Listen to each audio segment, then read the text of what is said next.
Voilà, alors pour ce dernier petit passage, ce petit épisode, on est un peu dans des conditions particulières parce qu'avec les Covid, on a des conditions de tournage un petit peu compliquées. Donc pour finir toute cette histoire, sachez que j'ai été honoré de participer et d'avoir été contacté pour ces nombreux épisodes retraçant ma carrière. Et je remercie chaleureusement Bac70, François Gomis, Jean-Claude Jacques, Pierre Cress et évidemment notre monteur adoré, Francis Boutet, qui nous fait régulièrement des super films. Ces films sont évidemment, ces vidéos sont importantes parce que elles s'inscrivent dans le marbre, elles sont dans le fonds de dotation, dans la fondation de la Fédération française de moto. Et elles permettent à tout le monde, en interviewant les acteurs et les personnalités de notre sport, de connaître le chemin, de savoir ce qui s'est passé depuis 40, 50, 60 ans. Et c'est très instructif. Je remercie pour le cinéma, je remercie tous les gens avec qui m'ont fait travailler, les directeurs de production, les réalisateurs, les maquilleuses, les chefs les chefs machinistes, la déco, tout le monde. Et j'ai une pensée particulière pour Michel Bouis, mon cascadeur associé pendant 30 ans, qui est maintenant devenu un chef cascadeur, stand coordinateur reconnu et qui fait partie des top 5 en France. Et je remercie évidemment tous les cascadeurs avec qui m'ont fait confiance, dont Gilles Siamin, et même mon fils Nicolas Brochery, qui a fait une 50aine de films, qui avait un bon coup de vol, qui a un bon coup de volant et qui est agile de façon naturelle et qui a fait de belles choses. Bon, il a choisi une autre voie. C'est un commercial né. Il est d'ailleurs aux dernières nouvelles, je crois 14e sur 8000 dans le réseau pour lequel il travaille dans son domaine. Donc un grand merci à tous les cascadeurs. Pour la moto, je remercie tous les annonceurs, tous les journalistes et évidemment les dizaines de milliers de spectateurs qui sont venus nous voir nos événements. Si ça a gravé en eux des beaux souvenirs, c'était le but recherché. J'ai une pensée particulière pour Éric Dessen, qui a toujours été là pour me soutenir en tant que président de Yamaha France, puis après président de Yamaha Europe. Il a toujours un peu poussé ses équipes, qui elles étaient fort agréables, bien évidemment, mais qui mes projets rentraient pas forcément dans le cadre marketing de Yamaha. Et lui, il a toujours poussé comme il pouvait, habilement, avec son agilité légendaire, pour que Yamaha soit toujours présent en m'offrant des budgets plus ou moins gros, peu importe, et des présences sur place très importantes. Et Eric a d'ailleurs, sans lui, on peut dire que le X-Roster n'aurait jamais existé, car une personne que je ne citerai pas, parce que tout s'est bien terminé et que ça serait inutile, avait tout simplement interdit ma manifestation. Et Eric est intervenu en ma faveur et je le remercie chaleureusement. Il m'a raconté une petite histoire d'ailleurs. Il me disait, au dernier salon Moto Légende, il me disait que lorsqu'il était, parce que je le connais depuis 40 ans, lorsqu'il était directeur du sponsoring chez Mobile, j'étais venu le voir évidemment pour lui vendre mon affaire et puis pour avoir Mobile comme sponsor. Eric est un businessman, donc il m'avait fait une proposition évidemment qui ne me convenait pas. Et il m'a rappelé que je m'étais levé en lui tendant la main et en lui disant « Ma course coûte beaucoup plus cher, au revoir ».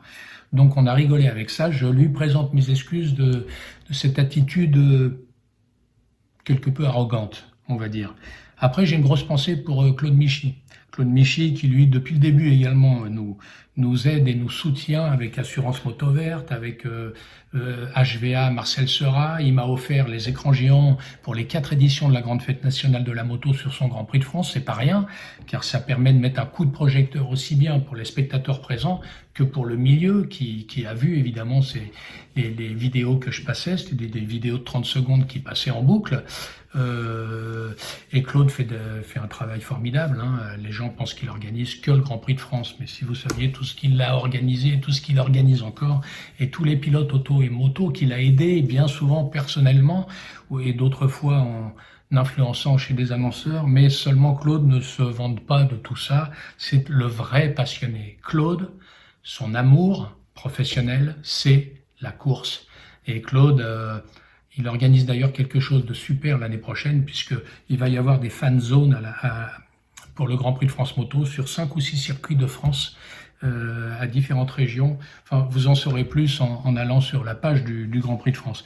Et j'ai une pensée très particulière pour François Vincent, qui était directeur de la publicité chez Motojournal il y a 30 ans, lorsque nous organisions les guidons d'or de Extermania, Short Track et autres championnats de France supermotard. François a été une cheville importante dans l'histoire. On peut dire qu'il a été organisateur avec nous, parce que, outre le fait que, par son support, le support Motojournal, il parrainait nos courses, il allait beaucoup plus loin de ça.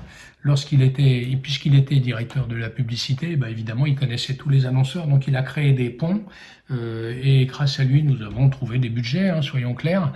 Et en plus, il a des idées toujours novatrices qui s'ajoutaient aux nôtres, et on a fait des belles choses ensemble. Donc un grand merci à François Vincent, qui fait d'ailleurs chaque année les journées nationales de la moto à la gendarmerie de Fontainebleau, qui est une super manifestation. Il organise ça avec son fils, évidemment son équipe, son fils David Vincent, et c'est organisé de main de maître. Voilà. J'ai une pensée particulière pour Frédéric Desanneaux. Frédéric Desanneaux m'a appelé un jour pour me dire, tout au début de la Grande Fête Nationale Moto, c'est une période où il n'avait plus de travail, il avait été licencié comme beaucoup, et c'est un vrai passionné de la moto, il voulait travailler avec nous. Je l'ai rencontré et en fait c'est devenu le co-organisateur de la Grande Fête Nationale de la Moto. Lorsqu'on rencontre Frédéric Desanneaux, on voit dans ses yeux la bonté, une personne franc du collier, qui ne fait pas de détour, qui est très clair, et il a été royal. Il a été royal. Et je remercie aussi tous ces messagers qui est l'équipe des messagers qui ont porté la bonne parole. Je ne peux pas tous les citer. Et évidemment, mon fils, qui s'est occupé du village et du paddock et qui m'a fait régler ça aux petits oignons. Et je pense aussi à Yveline Desanneaux, la femme de Frédéric, et sa fille Justine, qui ont été formidables. Et évidemment ma femme qui m'a soutenu depuis le début sur tout ce que j'ai fait. Et ça n'a pas dû être facile. Lorsqu'elle me voyait partir le matin sur les tournages avec mon sac de protection, se demandant dans quel état j'allais rentrer le soir, et certains soirs je suis rentré direction l'hôpital. Ça s'est toujours bien passé, à part quelques membres fracturés, il n'y a rien eu de grave. Donc merci à mon épouse qui a été formidable, une formidable épouse, une formidable maman, une formidable grand-mère, et je l'embrasse évidemment de tout mon cœur. Et j'ai 2 cousins, ce sera les seules personnes de ma famille. Un premier cousin, Patrice Brochery, qui a fait une belle carrière dans la télévision, au journal télévisé national de France 3, et qui y est toujours d'ailleurs, je crois, et avec qui j'échange régulièrement, et toujours des échanges bienveillants et positifs. Et mon autre cousin, Jean-Louis Brochery, un toubib radiologue hyper diplômé, qui m'a souvent dit « J'aurais aimé faire ce que tu as fait, tu es un exemple pour moi ». Quelque chose qui m'a très touché, car jamais entendu ça, moi, dans ma famille de diplômés. Ça m'a vraiment, une bonne personne, passionnée de moto et de voiture aussi, et des super cousins. Voilà, ce sera les seuls pour ce qui concerne ma famille. J'ai fait ce que j'ai pu avec les armes que je me suis construit seul depuis mon enfance, et je remercie le Seigneur car j'ai eu beaucoup de chance. J'ai eu beaucoup de chance j'ai eu de la chance, tout simplement. J'ai suivi mon chemin, je me suis écouté moi et pas les autres, et je n'ai pas à me plaindre. Maintenant pour les projets, puisqu'on me demande quels sont tes projets, que fais-tu maintenant? Maintenant je vis une retraite tout à fait sympathique dans une belle région dans le sud de la France, avec ma famille proche, ma femme, mon fils, ma petite fille, l'amie de mon fils. Et en termes de projet, on s'était promis avec ma femme de nous remarier. Ce sera donc pour le 22 juin prochain, où je vais organiser, vous vous en doutez, une super fête, puisque ma petite fille va nous marier, avec mon fils bien sûr, et on va inviter tous nos amis, nos cousins, Patrice, Marielle, quelques amis de la moto qui sont dans les parages, et on va bien rigoler. Et ça, c'est le premier projet. Le deuxième projet, c'est que je joue de la guitare depuis le mois de mars et de la batterie, uniquement pour ma petite fille, que j'adore, Maëlie. Je parle d'elle parce qu'un jour, elle verra forcément ces vidéos. Tu es formidable, ma chérie. Ce que je partage avec toi, sera marqué pour moi et certainement pour toi à vie. Et la guitare, je joue de la guitare pour toi et nous chantons ensemble et c'est génial.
Merci à tous et j'espère que cette année de Covid qui a été désastreuse, j'espère que c'est du passé et que 2021 nous réserve des belles surprises. Voilà. Merci à tous.